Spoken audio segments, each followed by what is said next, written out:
Boa noite, a paz, tudo bom? Vamos continuar com o nosso estudo? Então vamos lá. Hoje a gente está na aula 10 já, no capítulo 16, tá bom? Então vamos lá. A gente vai fazer uma oração para a gente poder começar, né? Então põe a mão no coração, vamos orar. Senhor Deus e Pai, em nome de Jesus, meu Deus. Meu Pai, toma a direção, meu Deus, desta aula, deste ensino, meu Pai. Porque, meu Deus, essa não é a palavra de homens, mas é a Tua palavra, Senhor. E quando o Senhor disse que era para que nós guardássemos os ensinos, meu Pai, que estão no livro do Apocalipse, era necessário, meu Deus, que buscássemos o entendimento dele.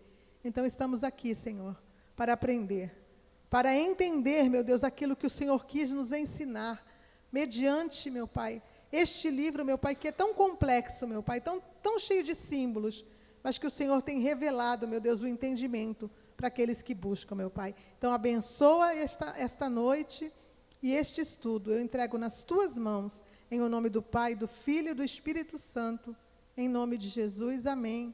Graças a Deus. Então, vamos lá, capítulo 16 do livro de Apocalipse, se quiser abrir a Bíblia, por favor. Então, vamos lá. Vamos começar.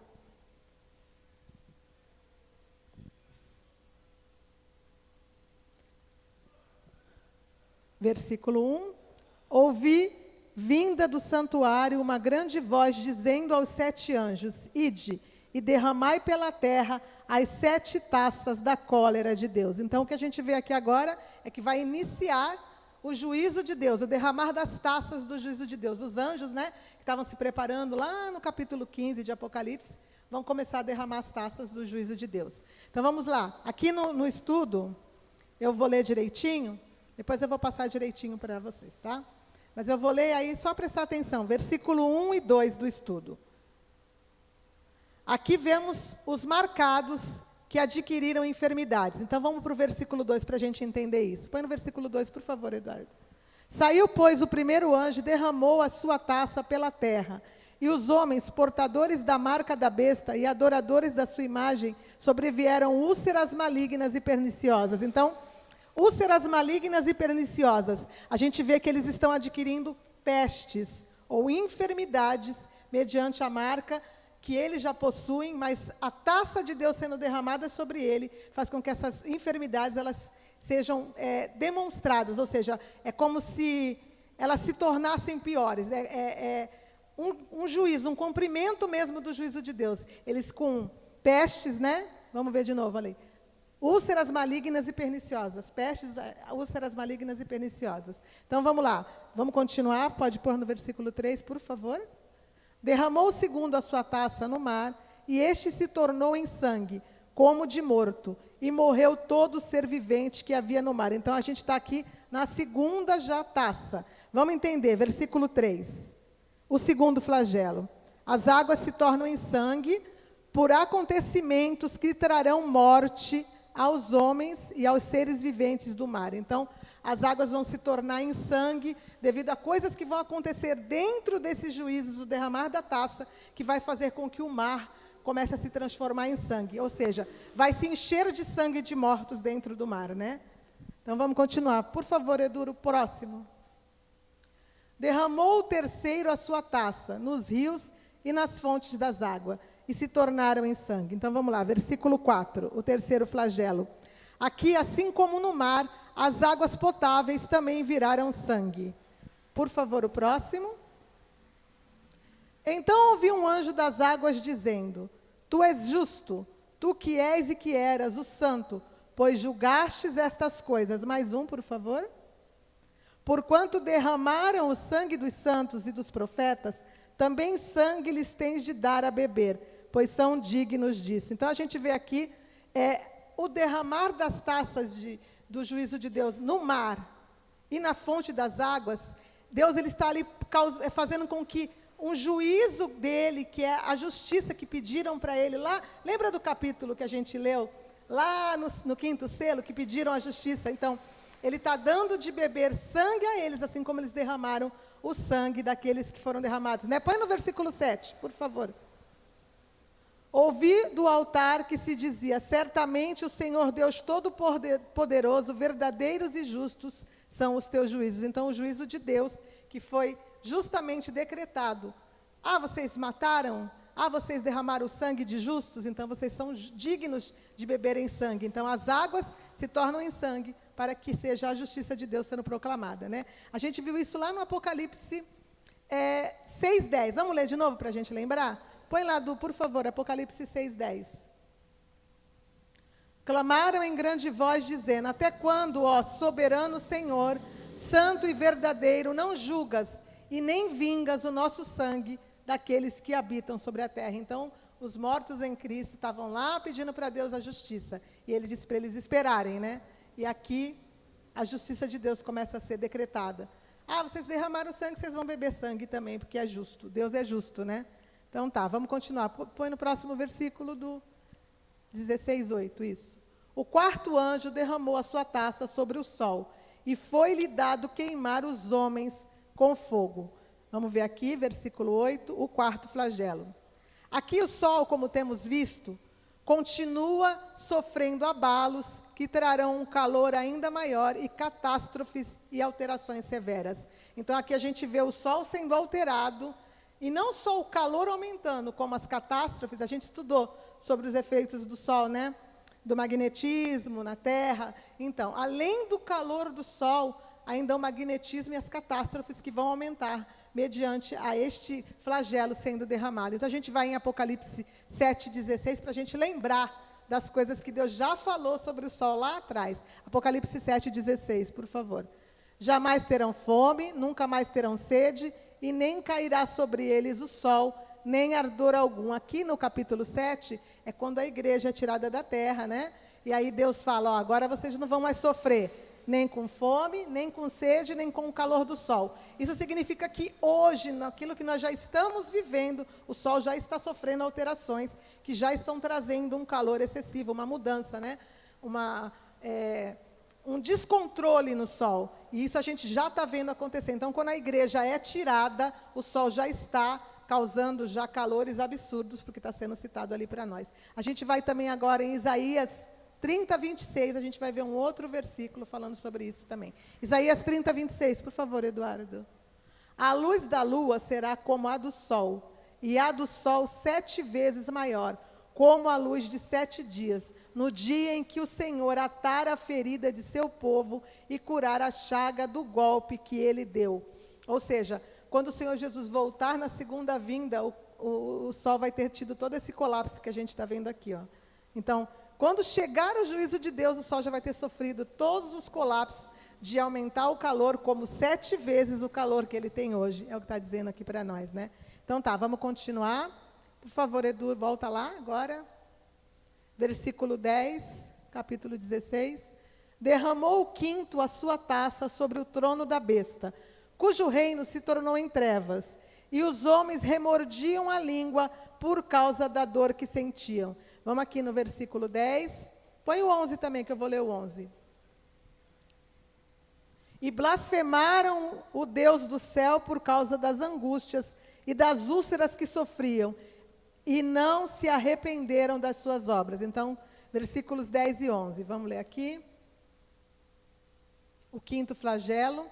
O sol, com a sua intensidade de calor, aumenta e causará queimaduras e feridas, até que entre em colapso e escureça por completo, apagando. Então, o sol, como eu falei, vai esquentar, vai esquentar, vai esquentar, vai alterar, vai ter explosões solares, vai mudar a emissão, né, de raios. Tudo que o sol que a gente já está vendo acontecer vai aumentar muito, ao ponto de fazer com que as pessoas elas tenham, como a gente leu ali, úlceras, olha lá. As úlceras que sofriam por causa do calor do sol. Então, vão ficar com feridas também por causa do calor do sol, né? A gente vai em Joel 3, 14 e 15, para a gente ver o que acontece com o sol. Joel 14, 3, 14 e 15. Isso. Multidões e multidões no vale da decisão, porque o dia do Senhor está perto no vale da decisão. Mais um. O sol e a lua se escurecerão, e as estrelas retirarão o seu esplendor. Então, a gente está vendo que o calor do sol vai ser tanto que vai chegar um momento que o Sol entra em colapso, e ele não só vai esquentar, como ele vai apagar por completo. A gente vai ver isso no sexto flagelo. Aliás, é no quinto flagelo, né, que a gente está vendo agora. Põe para mim, por favor, Edu, Zacarias 14:6. Acontecerá naquele dia que não haverá luz, mas frio e gelo. Então, no dia em que o Senhor Jesus voltar, não vai ter luz do sol, vai ter frio e gelo. Por quê? Porque o sol não vai estar mais brilhando. Mateus 24:29, por favor, Edu. Portanto, se vos disserem, eis que ele está no deserto, não saiais, ou ei-lo no interior da casa, não acrediteis. Mais um, por favor, 24:29. Eu falei 26? Desculpa.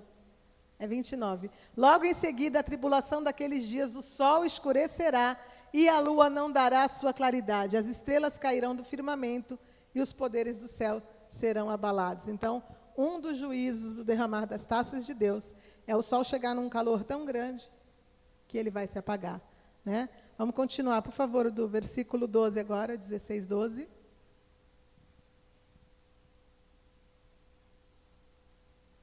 Aí, agora já estamos no sexto flagelo. Derramou o sexto a sua taça sobre o grande rio Eufrates, cujas águas secaram, para que se preparasse o caminho dos reis que vem do lado do nascente do sol. Vamos ver aqui. Sexto flagelo, o rio Eufrates secará por completo e abrirá caminho para os reis do Oriente, para que passem a pés enxutos e se ajuntem ao anticristo. Por favor, põe para mim a imagem, por gentileza. A gente vai ver agora. Por que o rio Eufrates tem que secar? Né? Vamos ver. Aqui, ó. Aqui é o mapa do Oriente Médio. Aqui está a Síria, aqui está, nesse lado aqui é o Irã. É que aqui está um mapa com as regiões antigas, né? Então, e aqui, ó, essa região aqui é a região de Israel hoje, Jerusalém, né? E aqui é o rio Eufrates. Está vendo aqui, ó? O rio Eufrates, ele fica bem numa região, praticamente no meio do Oriente Médio. Então, os reis que vão vir das regiões aqui, ó, dos inimigos do povo de Deus, vão se juntar com o anticristo para vir guerrear, vão passar pelo Eufrates, para se juntar mais ou menos por aqui, ó. A gente vai ver mais para frente a região onde eles vão realmente estar reunidos, né, para a batalha que eles vão travar com o Senhor Jesus. Exatamente. Então tá, vamos continuar aqui agora. Por favor, Edu, o próximo versículo, versículo 13, 16, 13. Então vi sair da boca do dragão, da boca da besta e da boca do falso profeta, 3 espíritos imundos semelhantes a rãs. Então, são espíritos imundos semelhantes às rãs. Vamos entender o que é isso. Aqui está... Deixa eu só abrir aqui para mim ler melhor. Ó, 3 espíritos imundos semelhantes às rãs. João vai comparar os seres que vê a rãs, pois ele não tinha conhecimento do que estava vendo. Põe a imagem para mim, Edu, por favor.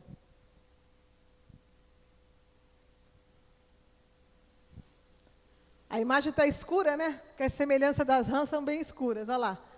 Aqui é a imagem, mais ou menos, que João viu. 3 espíritos imundos em forma de rã que saíram da boca deles. Ele falou que pareciam como rãs, né? Ele não sabia exatamente o que estava vendo, mas a gente vai explicar, vai entender o que significa isso. Então, vamos lá.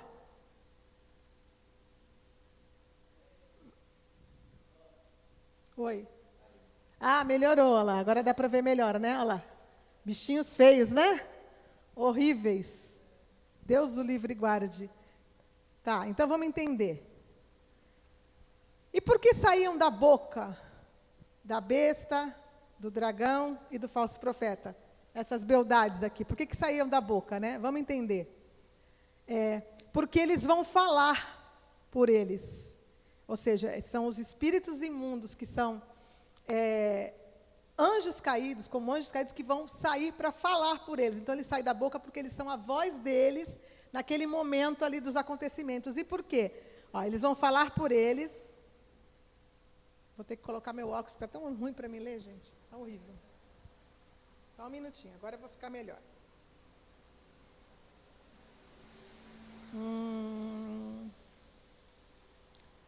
Porque eles vão falar por eles e possuem uma ligação genética com eles. Por que uma ligação genética? Vamos entender. O dragão. A gente sabe que o dragão é a antiga serpente, não é? E o que a serpente é? Um réptil, né? Então, eles têm uma ligação com eles, com a aparência de réptil. A besta, que é o anticristo, ele é um híbrido da linhagem da serpente também. Filho dos anjos caídos que seguiram a serpente. E o falso profeta, um híbrido também da linhagem da serpente. Também é um filho dos anjos caídos. Aí, vamos ver aqui.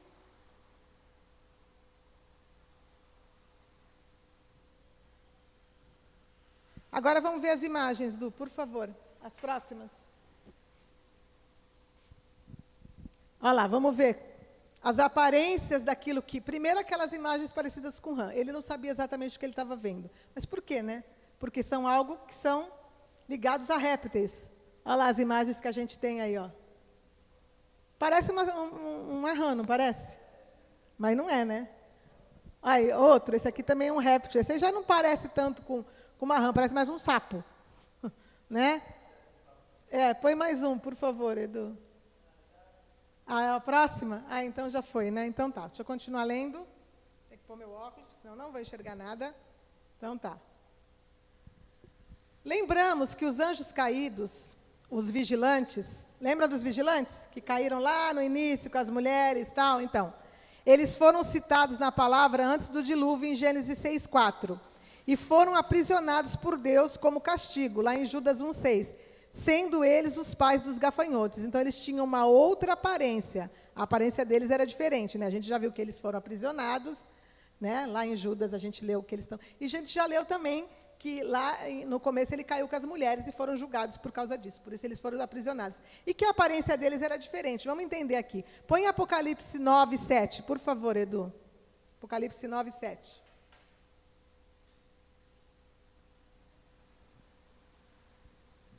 Os aspectos dos gafanhotos eram semelhantes a cavalos preparados para a peleja. Na sua cabeça havia como uma coroa, parecendo de ouro, e o seu rosto era como o rosto de homem. Mais um, por favor.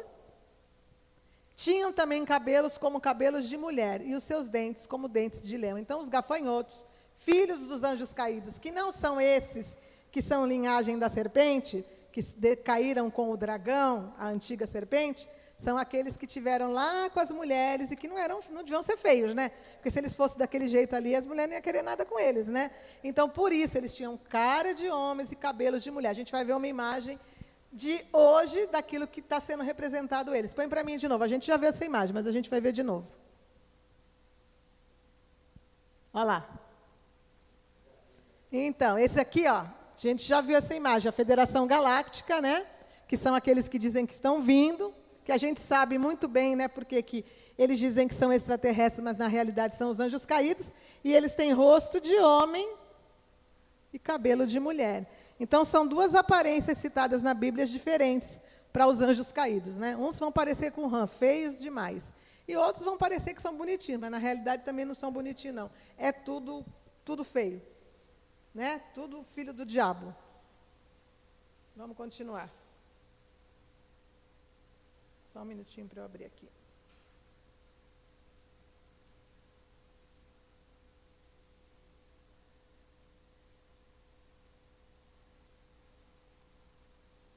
Pronto. Vamos continuar. Pode pôr no versículo 15 agora, Edu, por favor. 16:15. Isso. Eis que venho como vem o ladrão. Bem-aventurado aquele que vigia e guarda as suas vestes, para que não ande nu e não veja a sua vergonha. A gente leu o 14? Eu acho que não, né? Põe no 14 para ver se a gente já leu. Porque eles são espíritos de demônios, operadores de sinais, e se dirigem aos reis do mundo inteiro com o fim de ajuntá-los para a peleja do dia do Deus Todo-Poderoso. É aquilo que eu falei, né? Eles vão falar por eles para juntar, olha lá, os reis do mundo inteiro para a peleja contra o Deus Todo-Poderoso. Por isso que eles vão sair da boca. Eles vão ser a voz deles, né? Para juntar todos os reis da terra para a peleja. Tá, agora põe de novo no 15, por favor, Edu. Que a gente leu agora. E aqui dá uma advertência, o Senhor Jesus dá uma advertência, né? Eis que venho com as nuvens Eis que venho como ladrão, bem-aventurado aquele que vigia e guarda as suas vestes, para que não ande nu e não se veja a sua vergonha. Então, o Senhor, ele vem como um ladrão, e o ladrão não avisa quando está chegando, né? Ele manda recado, estou chegando, vou roubar vocês. Não, o Senhor Jesus, ele vem como um ladrão, ou seja, ele vem de surpresa. E ele diz aqui, né, para as pessoas se prepararem, para que eles não sejam achados nus. E o que significa achado nu?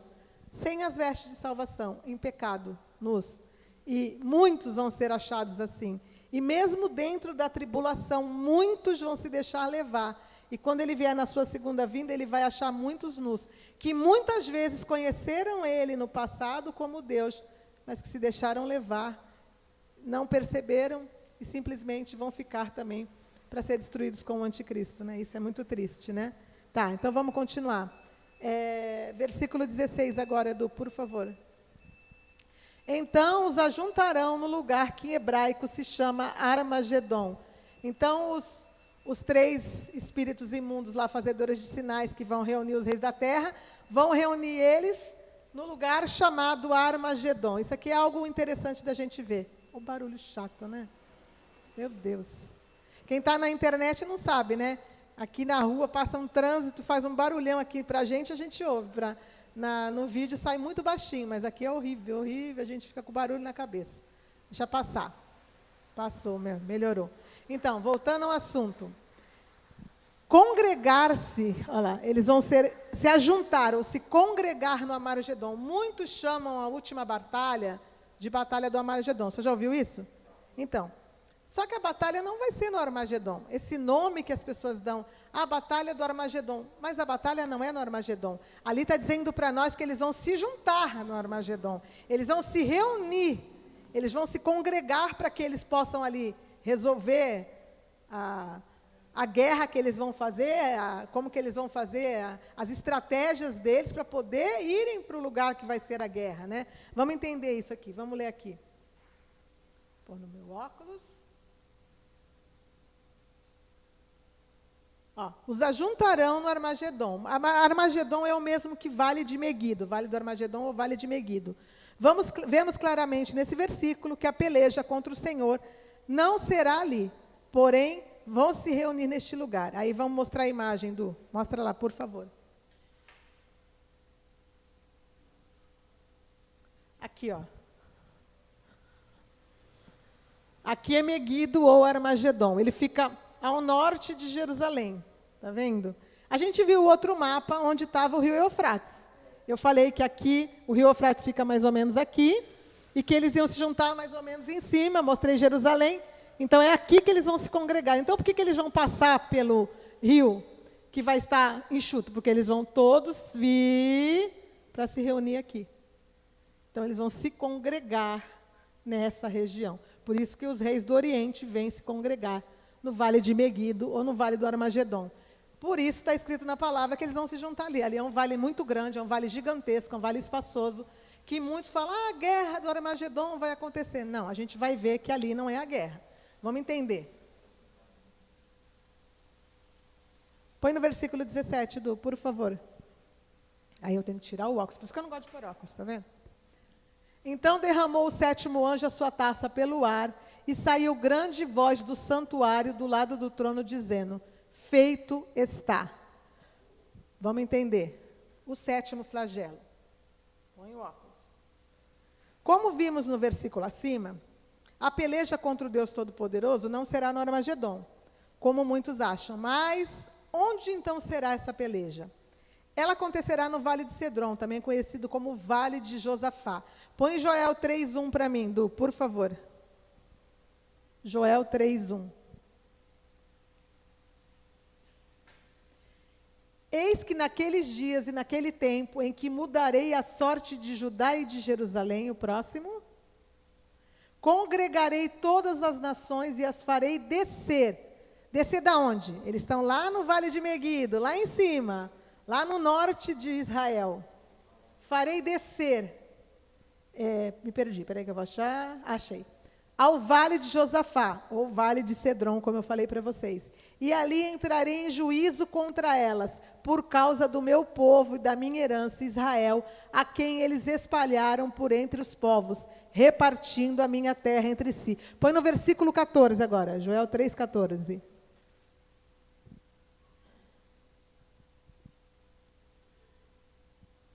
Multidões e multidões no vale da decisão, porque o dia do Senhor está perto no vale da decisão. Então, este vale de Meguido, aliás, este vale de Josafá, ou vale de Cedron, é o vale da decisão que está falando aqui para nós.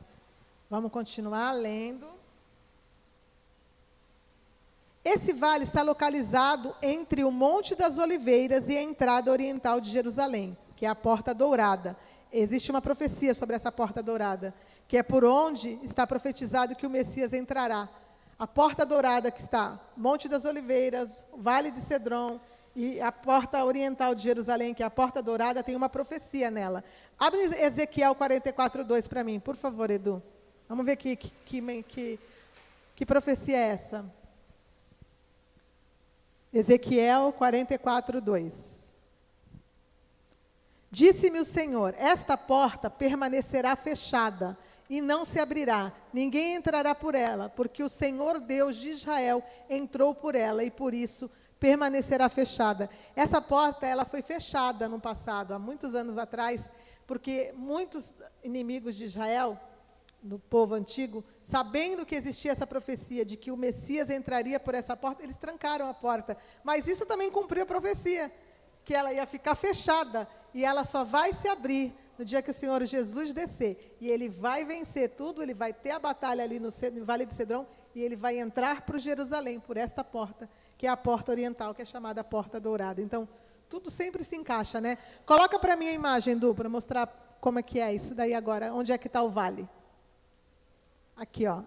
Foi a melhor que eu consegui achar, é difícil, ó. Aqui está Jerusalém, aqui está a Porta Dourada, aqui tem um vale, Vale de Cedron.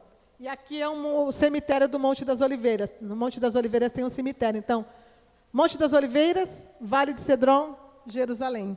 Então, este vale aqui, diminui um pouquinho, Du, para ver se fica melhor. Se aumentou, mas ficou ruim.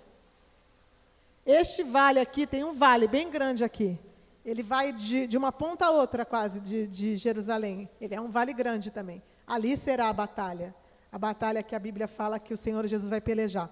Vamos ver isso lá em João 18:1, por favor, Dude, João 18:1.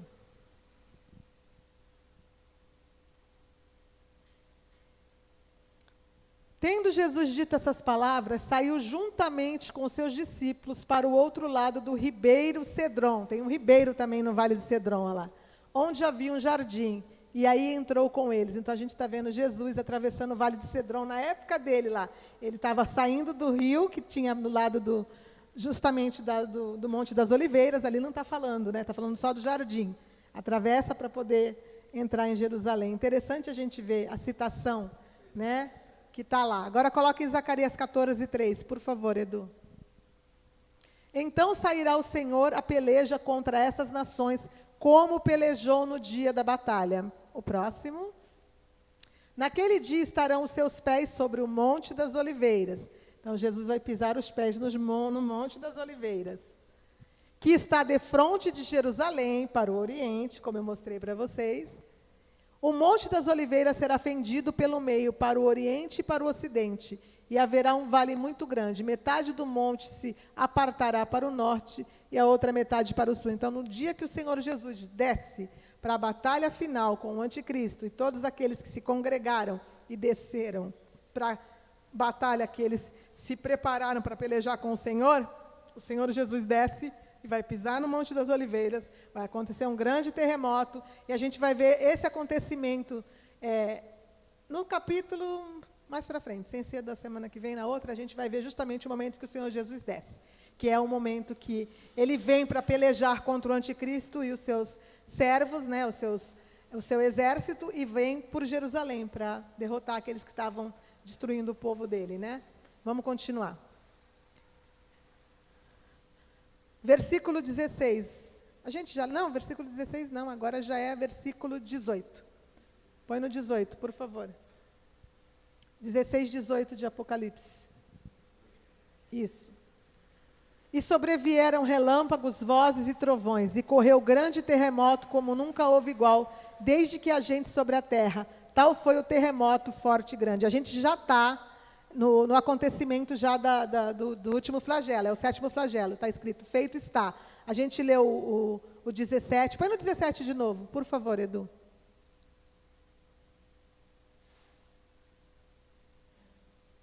Olha lá, então derramou o 7º anjo a sua taça pelo ar e saiu grande voz do santuário do lado do trono, dizendo, feito está. Então agora vai começar a última taça do juízo de Deus sendo derramada sobre a terra. Então vamos entender. Deixa eu colocar meu óculos aqui. O grande terremoto nunca visto, como a gente leu agora no versículo 18. Esse terremoto, a gente também vai ver ele citado lá em Ezequiel 38, no versículo 18. Põe lá para mim, Du, por favor. Ezequiel 38, 18. Naquele dia, quando vier Gog contra a terra de Israel, diz o Senhor Deus, a minha indignação será muito grande. Mais um, por favor. Pois no meu zelo e no brasume do meu furor, disse que naquele dia será fortemente sacudida a terra de Israel. Olha o terremoto aí. Põe mais um, por favor, é o 20, parte A. De tal sorte que os peixes do mar e as aves do céu, os animais do campo, e todos os répteis que se arrastam sobre a terra, e todos os homens que estão sobre a face da terra, tremerão diante da minha presença, e os montes serão deitados abaixo, e os precipícios se desfarão, e todos os muros desabarão por terra. Então, a gente está vendo o grande terremoto que vai acontecer no momento em que a taça for derramada, né? Não é o momento que o Senhor Jesus desce. A gente vai ver isso depois, eu vou explicar direitinho para vocês, com calma. Mas é o momento do derramar da taça. Vamos continuar lendo.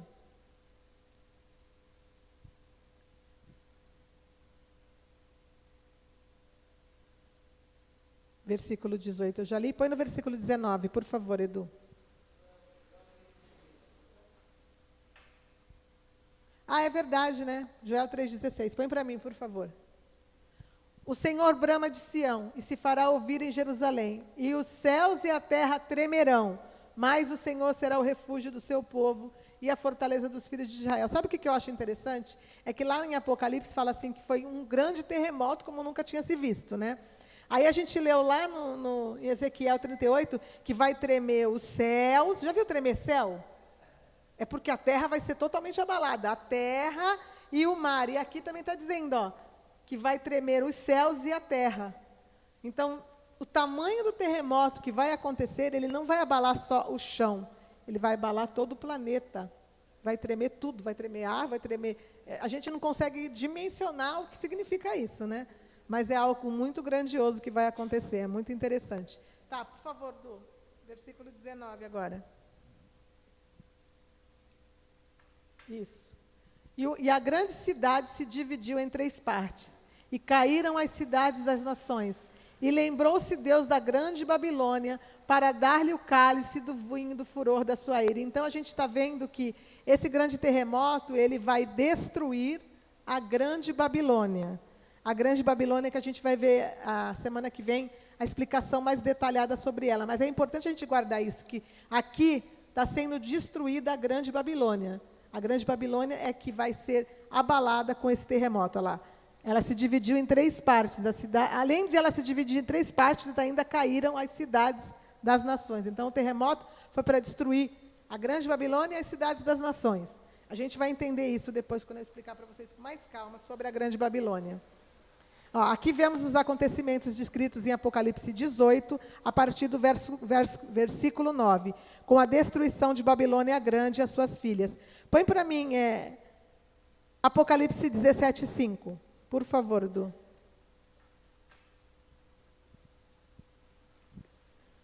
Na sua fronte achava-se escrito um nome, um mistério, Babilônia Grande. É essa Babilônia Grande que será destruída nesse grande terremoto. A mãe das meretrizes e das abominações da terra. Então, a Babilônia Grande, que é uma cidade, ela vai ser destruída com as suas filhas, que são as nações, que as cidades que vão ser destruídas junto com elas, como a gente leu aí agora. Que a cidade vai se fender em 3 partes e vai cair as cidades das nações. Então, cai Babilônia e as suas filhas. No mesmo momento, Deus destrói tanto Babilônia, a cidade principal, como as filhas, as cidades das nações. Tá, vamos continuar? Põe no versículo 20 agora, Du, por favor. Todas as ilhas fugiram e os montes não foram achados. Olha o tamanho do terremoto. As ilhas fugiram e os montes não foram achados. A gente vai ver esse acontecimento também lá em Apocalipse 6,14. Põe lá em 6,14. A partir da segunda parte do versículo. Eu vou até subir. Não é a primeira, é a segunda. Ó. Então, todos os montes e ilhas foram movidos do seu lugar. É o mesmo acontecimento. Lembra que eu falei que lá em Apocalipse 6, quando acontecia o 6º selo, era um resumo de tudo? Então, a mesma citação que está resumida lá até o final, está ali com detalhes, mostrando para nós esse acontecimento. Coloca para mim no 21, Du, agora, por favor. 16, 21.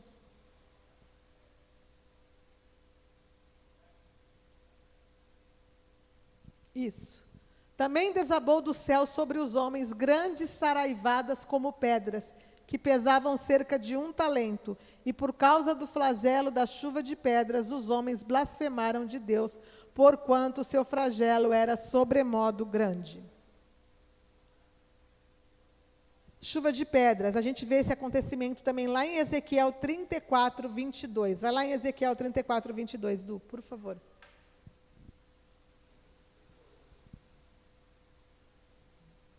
Aliás, Ezequiel 38, 38, 22. Eu estou com 24 de outra coisa.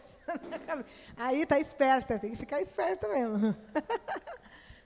Contenderei com ele por meio da peste e do sangue, chuva inundante, grandes pedras de saraiva, fogo e enxofre farei cair sobre eles e sobre as suas tropas, e sobre muitos povos dos povos que estiverem com ele. Então, a gente vê ali, ó, grandes pedras de saraiva, fogo e enxofre farei cair sobre eles e sobre as suas tropas e sobre muitos povos que estiverem com ele. Então, chuva de pedras, também no capítulo 38, né? No Ezequiel 38.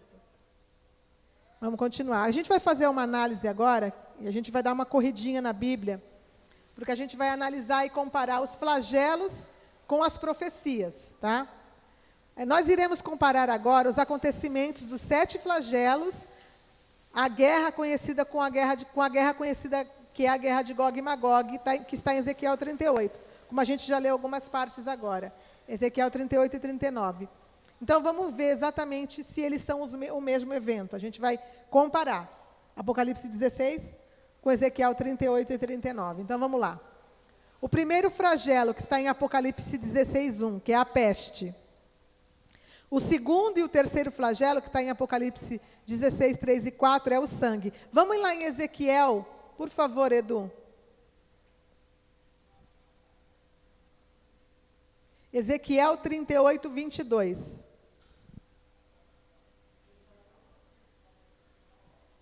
Aí. Vamos ver se esses acontecimentos que estão aqui também estão ali, olha lá. Contenderei com eles por meio da peste. Lembra que a gente viu peste lá no primeiro flagelo? Tá. E com sangue. A gente viu sangue também lá, na água do mar e na água dos rios, né? Eles bebendo água com sangue. Tá, então vamos lá. Chuva inundante, grandes pedras de saraiva, fogo e enxofre farei cair sobre eles. É o mesmo versículo que a gente leu agora, a parte B, mas a gente vê que ali está tudo junto. Olha lá.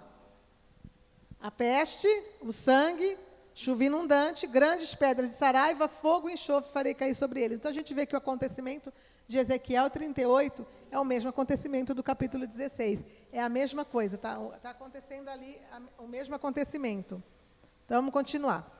Agora vamos comparar os acontecimentos de Ezequiel 38 com os eventos do dia do Senhor em Zacarias 14.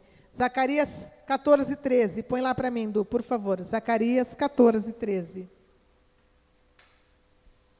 Naquele dia também haverá da parte do Senhor grande confusão entre eles.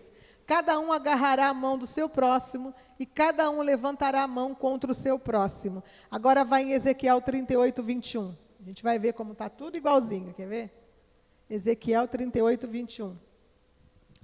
Chamarei contra Gog a espada em todos os meus montes, diz o Senhor Deus. A espada de cada um se voltará contra o seu próximo. É o mesmo acontecimento, né? Volta de novo lá em Zacarias 14, 13. Vamos ler de novo para a gente ver, ó.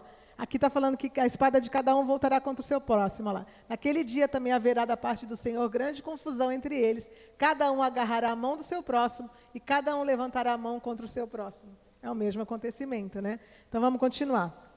Então, chegamos à conclusão que Gog, deixa eu pôr o óculos, de Ezequiel 38 é o anticristo, porque se tem um Gog lá, uma pessoa sendo citada, e todo esse acontecimento acontece no final dos tempos, está mostrando para nós que Gog é o anticristo. Vamos entender? Deixa eu só ver aqui.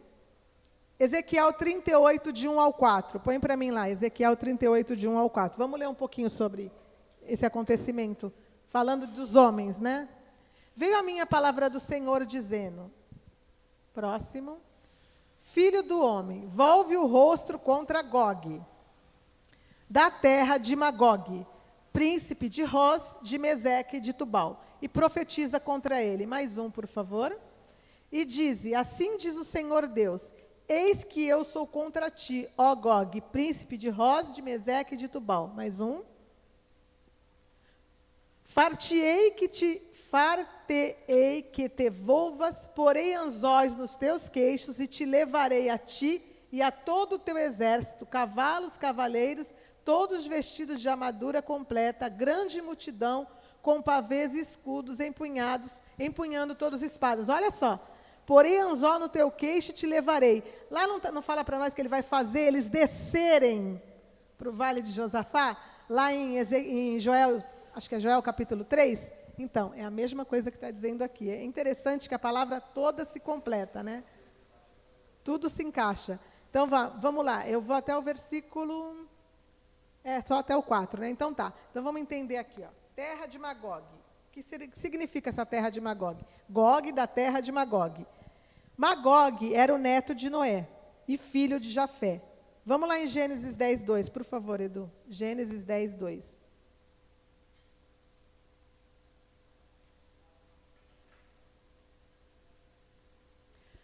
Os filhos de Jafé são Gomer, Magog, Madai, Javã, Tubal, Meseque e Tiras. Então, a gente não está falando só de Magog, né? Ó. Ele era príncipe de Meseque e Tubal, também, ó. São povos que vieram da descendência também dos filhos de Jafé, irmãos de Magog. Você vê que tudo está conectado, né? Põe a imagem para mim, Du, por favor, a imagem. Vamos entender o que é a terra de Magog. Está falando da terra de Magog, não está falando de Magog especificamente, mas da terra dele. Onde que é a terra de Magog? A gente está vendo aqui um mapinha e a gente vai entender. Aqui, lá em cima, é a Rússia. Aquela pontinha lá em cima. Aqui é a Ucrânia. Aqui são os países que descem no Cáucaso. Aí aqui vem a Turquia, aqui vem o Irã, aqui são os países do Oriente Médio, aqui que descem aqui, né? Aqui é Israel, tá vendo? Ó? Só para a gente entender. Então, terra de Magog, é lá em cima, tá vendo? Então, está Gomer aqui, que é o irmão dele, e Magog. Askenaz já é filho de Gomer, já é descendência. Só que Askenaz, ele não é irmão, né? Ele é filho, então ele é sobrinho de Magog.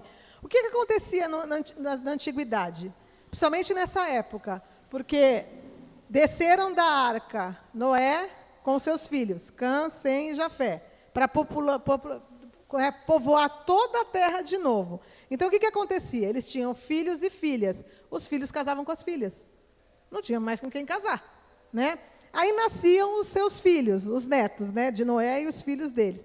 Os filhos deles casavam com as primas, né? Então, a gente está fazendo uma dedução óbvia que, provavelmente, os filhos de Gomer, de Magog, se casaram e nasceu um filho de Gomer aqui, que devia ser filho dos dois. Ele é filho de Gomer porque era homem, mas podia ser das filhas de Magog, né? Que era Askenaz. Por que eu estou falando isso? Porque eu quero que vocês prestem atenção, que a gente vai ver tudo isso agora. Então, Askenaz é sobrinho de Magog e filho de Gomer. Isso é importante a gente prestar atenção. Vamos lá. Então, vamos continuar. Gog é descrito como vindo da terra de Magog, onde também podemos ver que os descendentes bíblicos e os citados na história habitam. Então, eu já falei para vocês ali, né, sobre a descendência bíblica. Põe a imagem para mim, por favor, a próxima.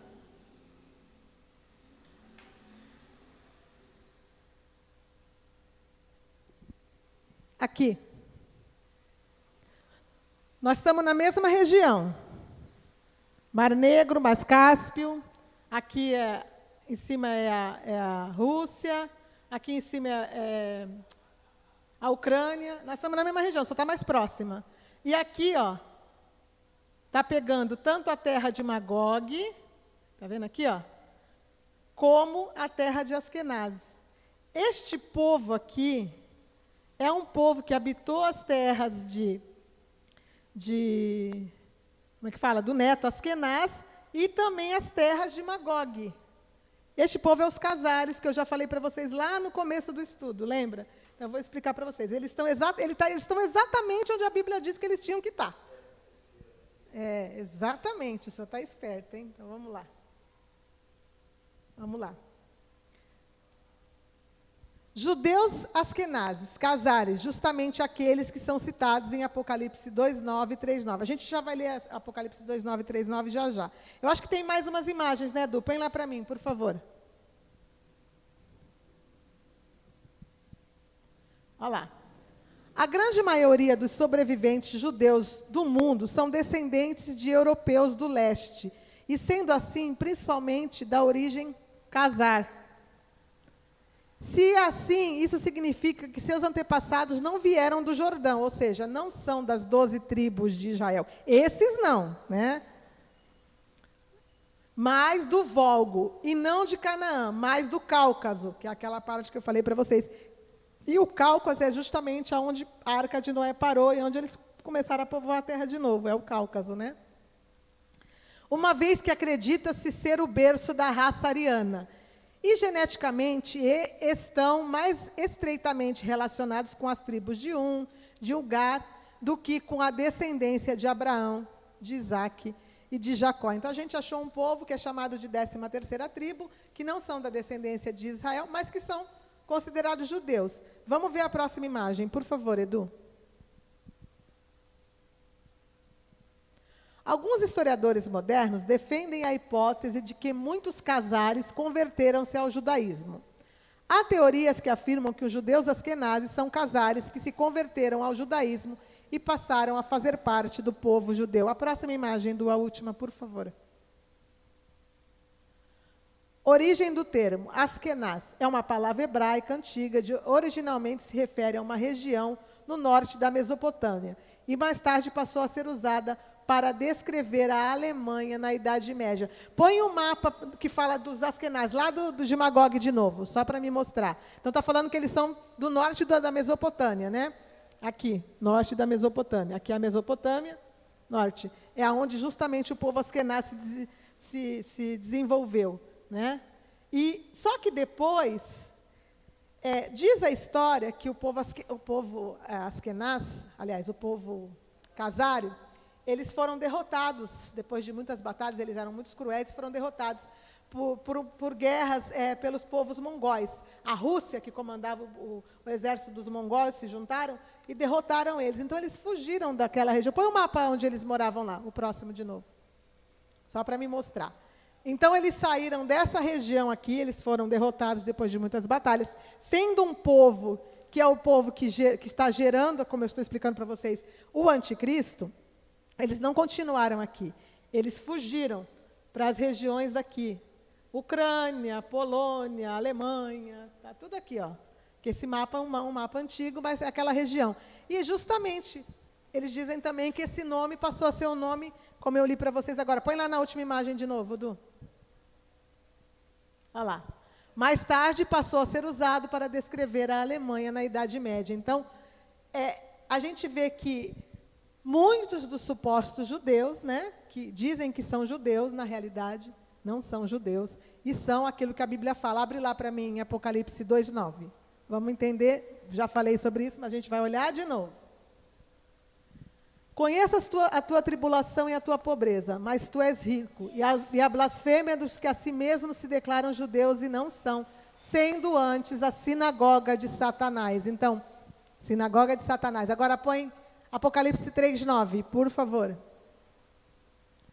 Eis que farei que alguns dos que são da sinagoga de Satanás, desses que a si mesmos se declaram judeus e não são, mas mentem, eis que os farei vir e prostrar-se aos teus pés e conhecer que eu te amei. Então a gente vê que tudo se encaixa. Se você pega a história, obviamente que essa história não é uma história contada nas escolas. Para você saber disso, você tem que pesquisar, são histórias escondidas. Muitos dizem que essa história não existiu, que esse povo não existiu. Mas quando você vai ler os contos antigos, das histórias do passado, livros antigos de historiadores da época do povo de Israel, que tinha Flávio José, a gente vê falar sobre este povo. E muitos citavam eles como o povo de Gog e Magog, porque eles eram perversos. E por que perversos? Porque nesta genética deste povo, porque este povo vai ser o povo que vai gerar o anticristo e os chifres e todo esse povo que a gente sabe que vai estar guerreando no final dos tempos, que são os híbridos. Por quê? Com a perversidade que eles tinham. Porque neste povo, não me pergunte em que momento da história, mas se misturou, com certeza, a semente da serpente ali, e esse povo, sendo um povo cruel, se espalhou por entre as nações da terra. Então, hoje a gente vê governos, a gente vê o sistema do anticristo sendo preparado por governos que a gente sabe que são falsos judeus, que são um monte de líderes que estão nos governos e que, na realidade, vêm deste povo, e outros que são mandados, que são comandados, porque eles são chefes que também são empregados deles, que estão preparando todo o reino do anticristo, que a gente está vendo que está se cumprindo. Deu para entender? Então, a gente vê que o derramar das taças do juízo de Deus, ele cai sobre o lugar onde a besta habita, que a terra se escureceu, como a gente viu no 5º flagelo, né? Põe de novo lá o versículo do 5º flagelo, se eu não me engano.